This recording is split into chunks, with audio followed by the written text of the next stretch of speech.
Hello, everybody. Welcome to Session 3 with Fate.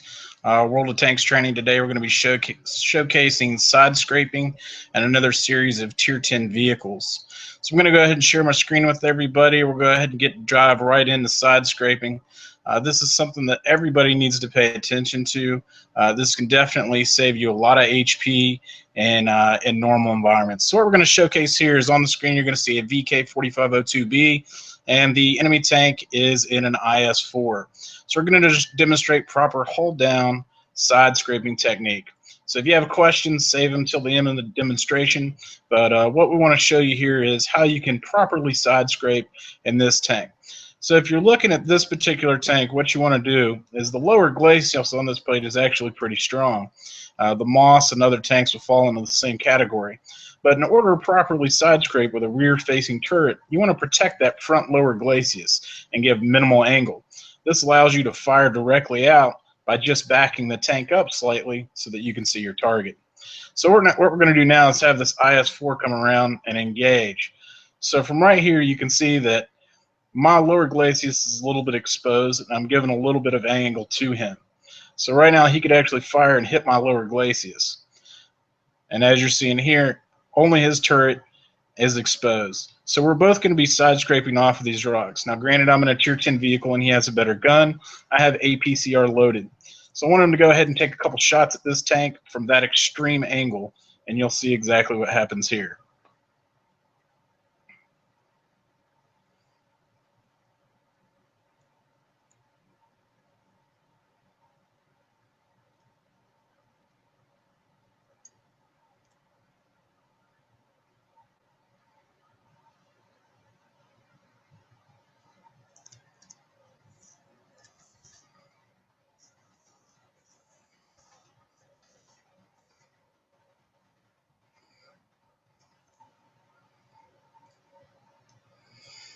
Okay, let's look where that round impacted. So at the side of the tank, you can see where that round impacted. So we're going to adjust the angle just a little bit.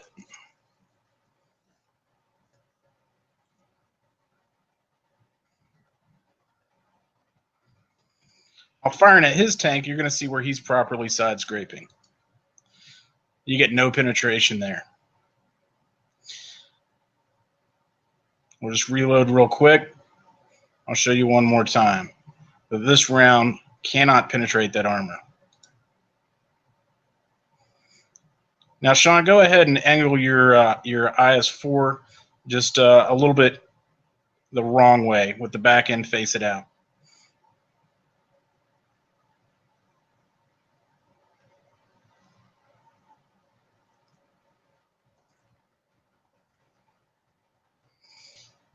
This is not how you want to side scrape people, because now in this case where he has the space armor, as you can see, it's actually damaging that armor. Okay, that is a really bad angle. You don't want to use this particular angle when you're using this. All right, so we're going to switch positions now. Put the IS-4 on the other side.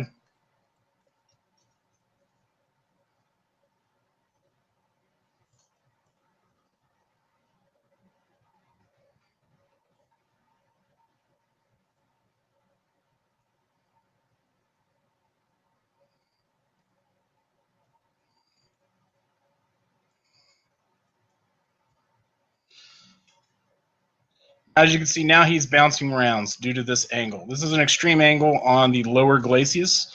The lower glacis of this tank is 200 millimeters. The penetration of that particular tank is much more than 200 millimeters.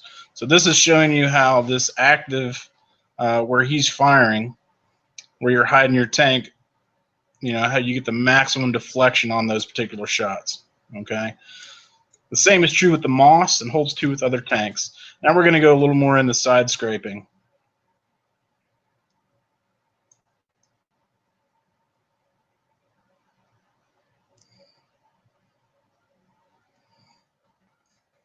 The essence of side scraping is hiding that lower glacis and the weak points of your tank so that you can engage this IS-4 here.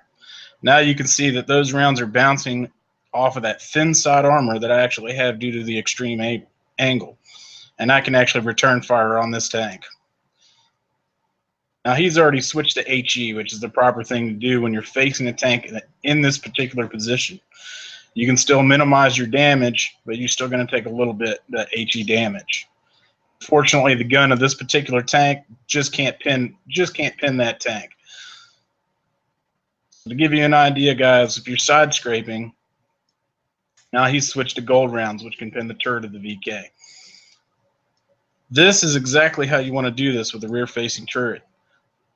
So you can back up and fire.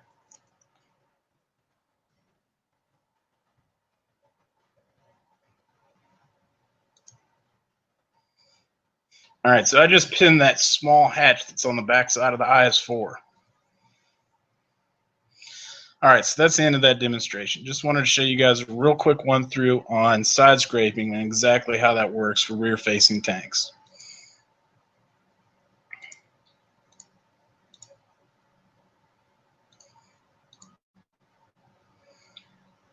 All right, so the tanks we're going to be going through today are the T110E4, the T110E5, the FV215B, and the Moss. So those are the 4 tanks we're going through today. So before we start going through those, does anybody have any questions or any comments, anything they want to know about side scraping? So I know we just went over that briefly, but I just wanted to show everybody exactly how proper side scraping is done and what you should do in the event someone is side scraping against you, how he switched to HE or switched to APCR to hit them through weaker parts of their armor, especially in the front turret. Same holds true with the Moss, and then when we get to that, I'll show you where the weak points are in that. So if you have any questions at all, go ahead and put them through on the live stream, and I'll answer those as we get to them.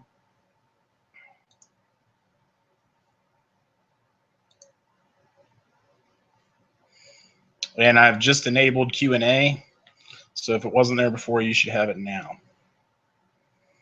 All right, so we'll go ahead and start going over the E4 and the E5. The reason why we're going to kind of go over through these the same is both the E4 and the E5 weak spots, as far as where the ammo rack placement is and where the module placement is virtually identical. A lot of these tanks out in the field, you don't have a problem pinning. However, I just want to give you a little more in-depth view on how these particular tanks operate. So this is the T110E4 that we're looking at now, and as you can see, it breaks the armor down. The difference between the E4 and the T110E3 in the front glacis is the weakness of that lower front glacis. So if you look at it, the base area is 310 millimeters effective armor, and that's your lower front glacis number 1.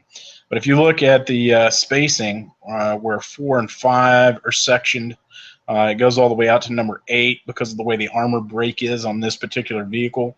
And those green areas, you get into areas that are thin as 177 millimeters of armor and that lower front glacis. So any E4 drivers, this is a particular tank that if you have the opportunity, you want to haul down on that vehicle, just because that is a lot weaker. It's almost half the effective armor of the T110E3 on that lower glacis. Now, the left-hand side of the gun mantlet, as everybody knows, it breaks into 2 separate areas, FT1 or front turret 1, which is 235 millimeters effective armor, and front turret 2, which is the outer side, which has a steeper angle at 40 degrees, which is 292 millimeters effective armor.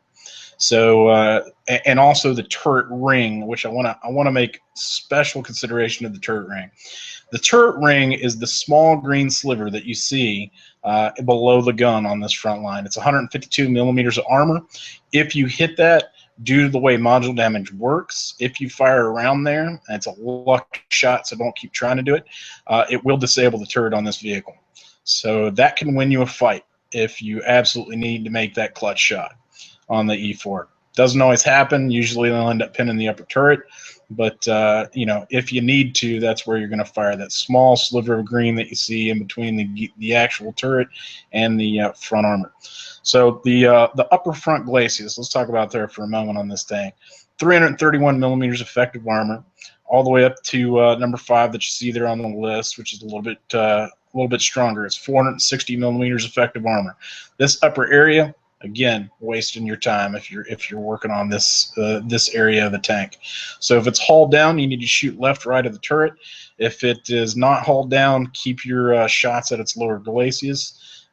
If you're moving by it and you have a long reload and you don't want the tank to shoot at you, you can try and take the clutch shot. If you're shooting at its upper turret, try to hit that turret ring, disable it altogether. So we'll go ahead and move on to the next slide.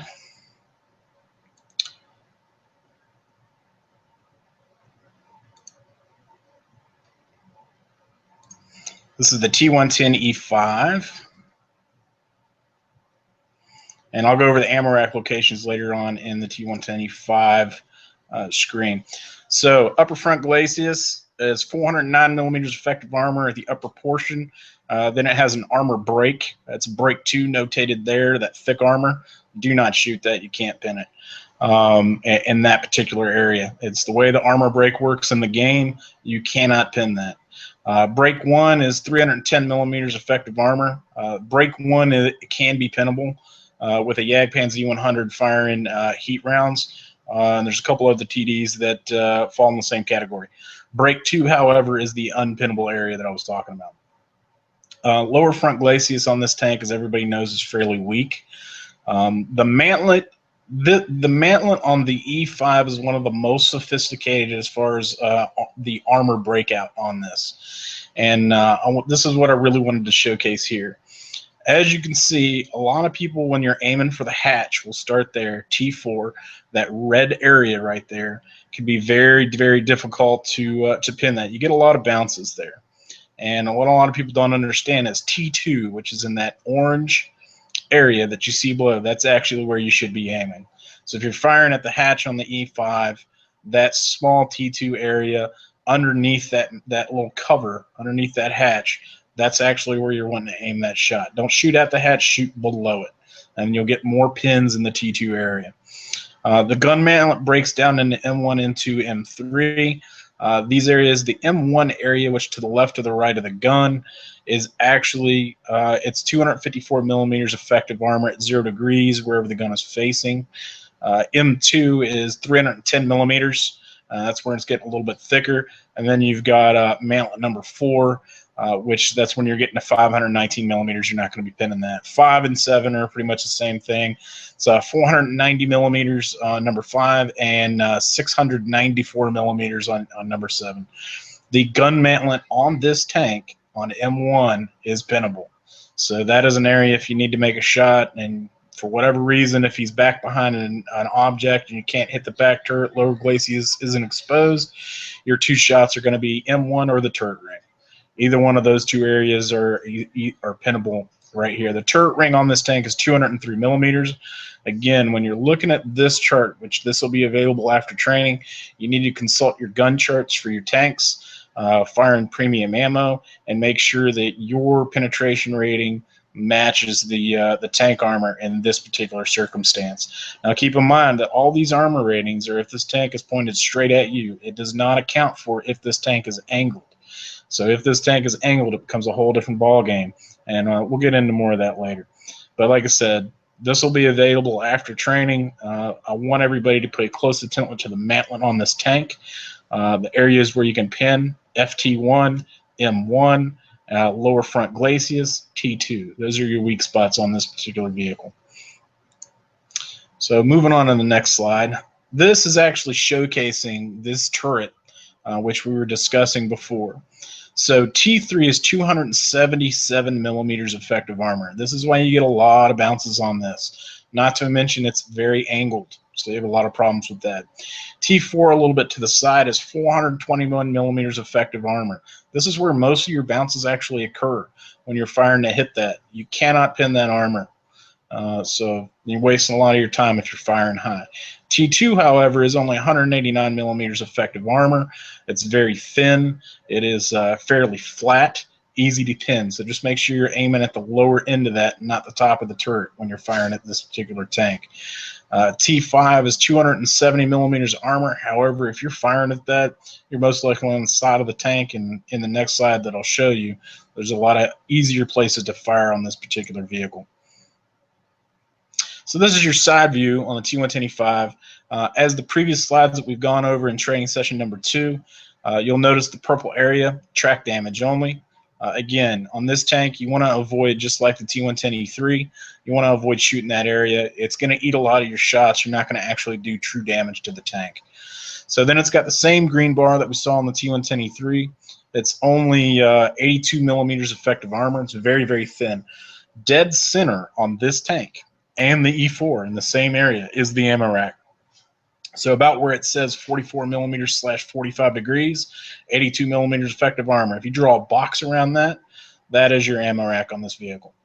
So if you're going to put a round in, put it above the wheels, okay, above the road wheels, into the tank, you're going to actually damage the ammo rack when you do that. And as we all know, the key is if your enemy has a slow reload, you're going to prevail in that fight. So if you're going around, you get a snapshot, put it right there. Again, that's the general weakest area of the tank. The next area up where it's actually considered spaced, because if you actually penetrate this armor, you will hit the tracks, which will eat it. And adds 20 millimeters of armor due to the tracks there. That's USH number 2. And then you have a thin area on the top. That's USH number 1, 76 millimeters. And then, of course, you have the turret armor, which breaks down. Now you'll notice the break in this turret. If you're shooting at this from the side and you actually aim for the turret, or that's all that is exposed, the side of that hatch is 114 millimeters up top. That's the weakest point on the whole side of the turret. So you can either aim there or aim in the back half of the turret. The front half of the turret is 206 millimeters effective armor. The back half is only 140. So if you take a shot, aim for the back half of that turret, or aim for the side of the hatch that you would normally fire at from the front. Either one of those two zones, or if it's fully exposed and in the open, aim for the green thin zone. Go for those ammo rack shots. So this is the rear of the tank. Everybody knows where to shoot this. You want to shoot that engine compartment. It's only 44 millimeters effective armor. This is overall on the entire tank, the thinnest portion of the tank. That's really the only place you should be firing if you're on the back of this tank. Reason being, the engine compartment is right there. You have your highest chance to create a fire, which does more total damage to the tank. If you're shooting at the back of this turret, there's not really anything there that can be of benefit. You're really not doing yourself any benefit on doing that. Turret ring, again, if you want to take a clutch shot from the back, if you get a chance and you want to disable its ability to turn at you, you can take that shot at 70 millimeters. It will break the turret ring. But your best benefit, again, is shooting at that 44 millimeters on the back. Now, one thing I want you to consult, and this is true with the T110E5 as well as a few other tanks out there, but especially with the E5, is most HE rounds in Tier 10 vehicles will pin this armor piece on the back of the T110E5. Due to the way HE rounds work, you have increased module damage. You have higher chance of fire. So if you get behind them and you know it's going to take more than one shot to kill them, fire the round you've already got chambered. If you know you can stay behind them, load it in HE round, put it in the back of their tank. Most likely it's going to result in a fire, possibly a kill. That's just the best way to handle that particular tank. So again, this is kind of a side cut view, so you can see the green area to the right of the mantlet. That is a very thin strip. You saw it in the other slide.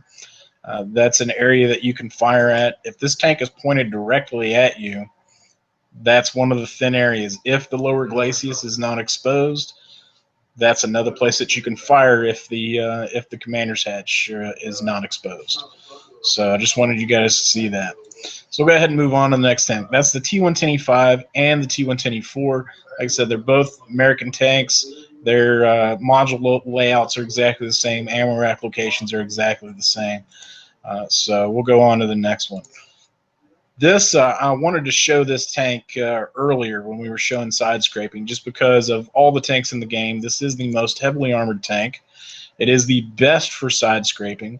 It is the next tank up from the VK4502B, which we saw in that video. So let's just talk about it a little bit.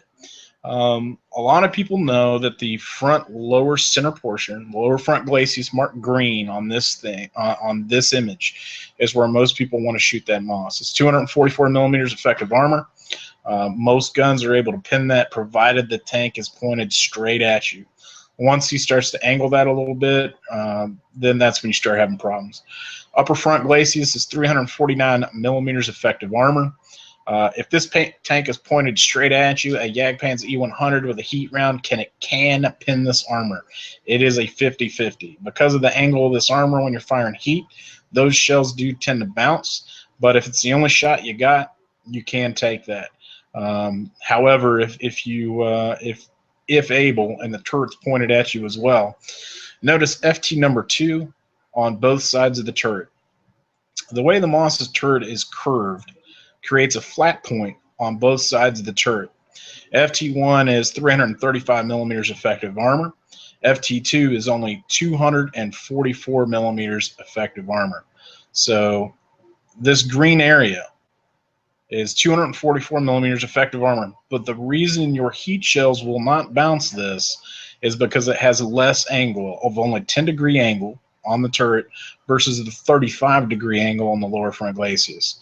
So this is why you shoot these two sides versus this lower front glacis or upper front glacis if it presents itself. So it's the same armor effectiveness on both of those points. However, the 10 degrees that's on this turret gives you a better shot every time. More chance of pin, less bounce. So that's really when you want to put those shots. The mantlet on this is 240 millimeter mantlet plus 240 millimeter turret. It's 480 millimeters effective armor. You're just not going to pin it. There's nothing in the game that can pin that. So move on to the next slide. So this is showcasing the different degree angles that you can turn the Moss and what its actual effective armor ends up being. So one thing I want to show you is the upper front glacis, which I said if it's perfectly pointed at you, you can pin that with certain tanks. If it's angled whatsoever, it then can become at 45 degrees, which is typical of a decent player, 493 millimeters effective armor. Nothing in the game that can pin that. You're wasting your time. Lower front glacis, and this is why a lot of shots at this also miss, when that tank is angled, can be 345 millimeters effective armor. Again, even though you're shooting that lower front glacis, if he's angled at 45 degrees, you're going to have a really rough time pinning that. Really rough time with most tier 10 guns. The turret is what's always going to keep moving. So if he points that directly at you, like I said on the last slide, the two areas that we went over, make sure that's what you're concentrating on. Very center, flat places on those turrets, okay? Again, these slides will be available on the video upload after the live stream for everybody to see, but just wanted to show everybody how extreme the actual effective armor can be on the Moss once it's angled.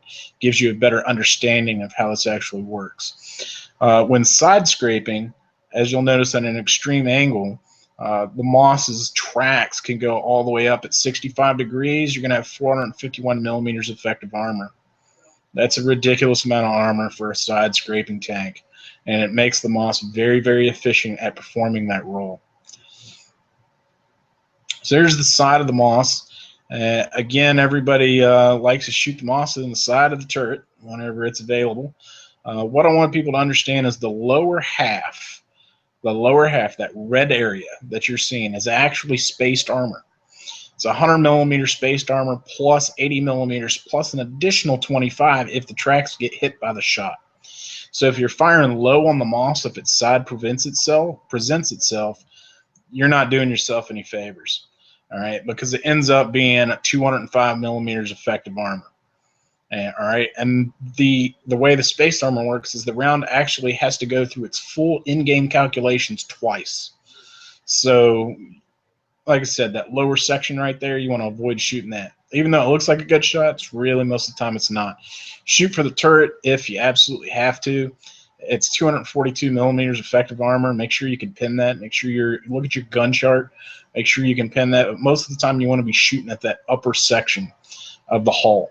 It's 108 millimeters effective armor. That yellow zone is where you want to fire. You can also fire at the turret ring, annotated as A2 on this particular diagram. Either one of those two zones, firing from the side, is where you want to shoot. One thing I want to tell you guys specifically, and it's annotated here as A3. This area right here, due to the spaced armor that's here, and it's not marked on this particular diagram, but most shots that you fire here due to the spaced armor will pin no damage every single shot. You also may not get a track shot, and you may not track the vehicle. You get a lot of pin no damage shots in that triangle right there. So keep that in mind on the moss. The orange zone right there, that's where you want to keep your shots. So we'll move on to the next tank.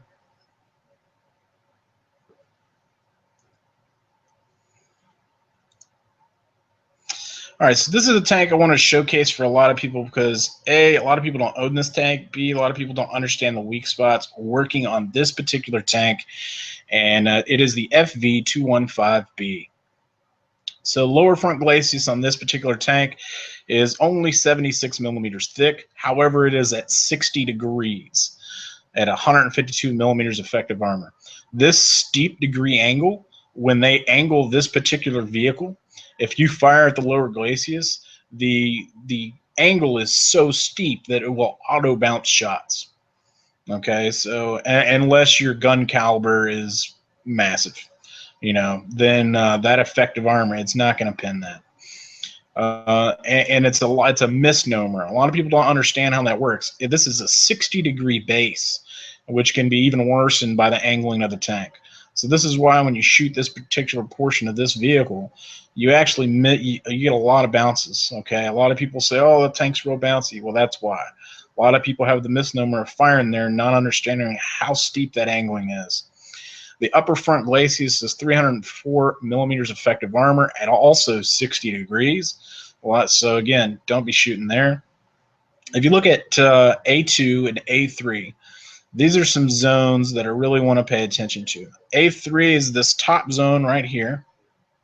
Okay. And you have A1, these two green zones. You have A4 here and A2 here.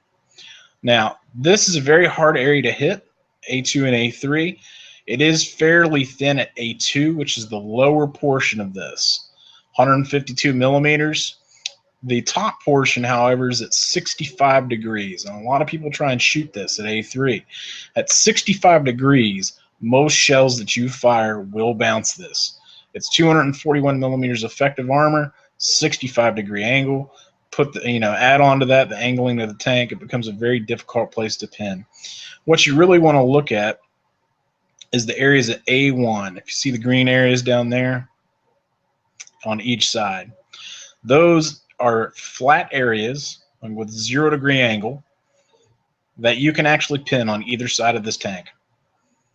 The actual millimeters of armor for those individual module areas was not available when this particular screen was made. So I don't know it off the top of my head. But those particular areas, A1 is really where you want to be able to fire.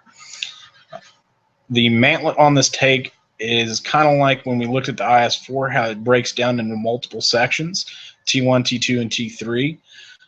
This is 362 millimeters effective armor at the interior. The center is 321 millimeters effective armor. And then the outer, which is T3, is only 240 millimeters effective armor. You can actually fire, due to it being, it's 50 degrees on the interior, 60 degrees on the exterior. If you fire high on the interior of this turret, it will actually pin on both sides.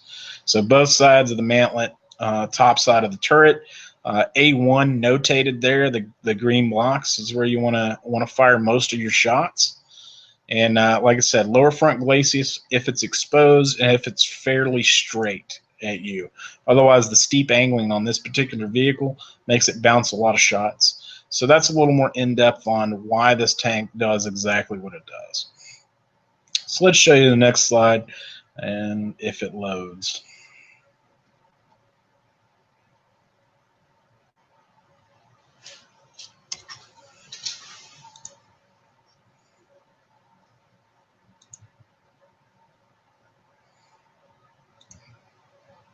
Okay, So this is their angled view. I think they might actually have the armor notation on here. I'm looking for it. Okay, so it has the brake, which is 254 millimeters at 0° angle. Upper front glacis, lower front glacis are here. This is where it's showing you the extreme angling options of that lower front glacis that is only 76 millimeters. When it's angled at 45 degrees, it's actually 215 millimeters angled. And you're getting the 60 degrees with the 45-degree angle. It causes a lot of bouncing. And this is annotated by the 75-degree angle that you will see on the upper hull, USH number 1. This area is 102 millimeters effective armor at 45 degrees. At a 75-degree angle, it's auto bounce. Any shot you put there, even though it's thin armor, will automatically bounce at that 75-degree angle. And then you can see it brought down all the way down to 45 degrees, where it's 202 millimeters effective armor. So if he's side scraping in this, even though you're going to get a shot there, it's going to auto bounce just due to that extreme angle. And you can see the same effects down this chart and all the different areas. Again, this will be made available for you guys later. I really just wanted to showcase the front end of this tank. A lot of people have problems shooting into that. Okay, so here's the side. Again, the purple section is missing on this particular diagram. That's your track area. The side of this tank in all is very, very weak. All these green areas are 152 millimeters in the turret, 102 millimeters in the lower turret, 102 millimeters in the upper hull, and in the lower hull it's only 76 millimeters. It does add 6 millimeters and 25 millimeters to the angle. If the tracks are hit, that's not even breaking, it's barely breaking 100 millimeters. It's not really breaking any thresholds for tier 10 guns. So on the side of this vehicle, avoid the turret. Just shoot it in the top section, this green area right here that I'm annotating. That's where you want to keep putting your shots. Avoid shooting the 45-degree angled top there. It's 145 millimeters effective armor. That plus the upper turret areas, strongest parts of this tank. Just keep your shots in that hull area. The ammo rack for this particular tank, I have in a 3D wire model, which we are going to go over in a later training episode next week on Saturday, which will highlight a lot of the ammo rack and module locations within these tanks in these 3D wireframe models for everybody. That way you have a better idea of where all the module layout is within each individual tank. And I'll make those documents available for everybody to reference whenever they have time. So without further ado, we're going to go ahead and get a training session started in-house. So if you're listening to the live feed, you're going to see a training session go out.